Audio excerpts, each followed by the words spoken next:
There's something lurking around here. Something dangerous that's been taking children. Want to hear a frightening story? You've probably heard of the Slenderman. But have you ever heard about the Tall Slenderwoman? This next story is based on a Japanese urban legend called Hachishakusama, which translates to 8 feet tall.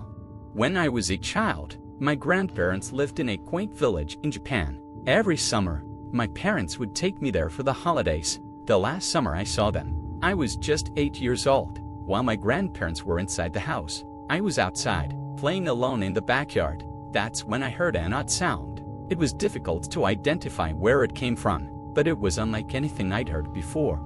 As I searched for the source, I noticed something on top of the tall hedges surrounding the backyard. It was a straw hat. It wasn't resting on the hedge but was actually behind it, and that's where the sound was coming from. Slowly, the hat began to move. It paused at a small opening in the hedge, revealing a face staring back at me. It was a woman's face, but she was incredibly tall, nearly 8 feet, just like the hedge. I was shocked by her height. I wondered if she was on stilts or wearing massive heels, but before I could react, she drifted away, and the strange sound vanished with her. Confused, I ran back into the house. My grandparents were in the kitchen, drinking tea. I sat her down and told them what I had just seen. They barely paid attention until I mentioned the odd sound. They immediately frowned.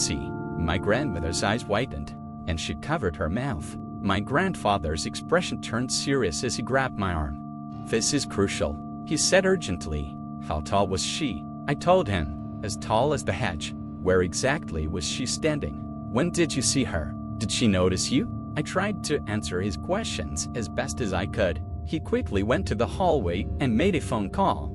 I couldn't hear what he was saying, but after he hung up, he hurried out the door. I turned to my grandmother. "What's happening?" She looked at me gravely and said, "Something dangerous is out there, and it's called Hachishakusama. It takes the form of a towering woman, speaking in a deep, eerie voice."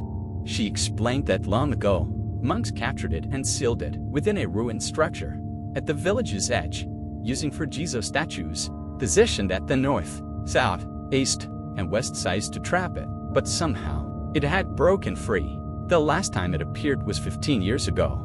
My grandmother explained that anyone who sees it is doomed to die within days. It all seemed so unbelievable. Just then, my grandfather returned with an elderly woman who introduced herself as Ka-san. They led me upstairs to my room and covered the windows with newspapers inscribed with ancient symbols. Ka-san placed small bowls of salt in each corner of the room and put a small Buddha statue in the center. "The will set soon," she said.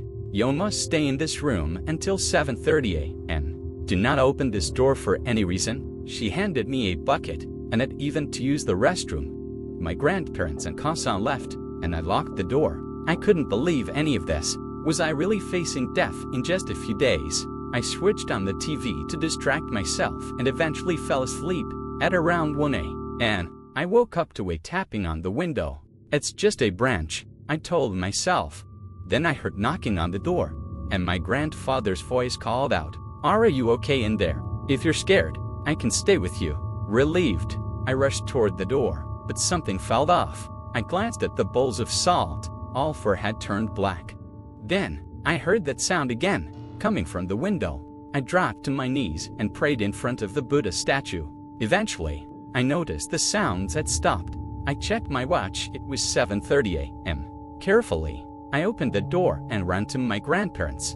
They rushed me into a van, and we headed straight to the airport. My grandmother told me that others had escaped to Hachishakusama as long as they never returned to Japan. 2 years ago, when my grandfather fell ill, he refused to let me visit him.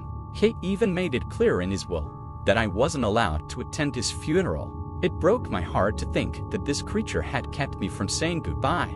When my grandmother recently called to say she had cancer, I knew I wouldn't let anything keep me from seeing her again.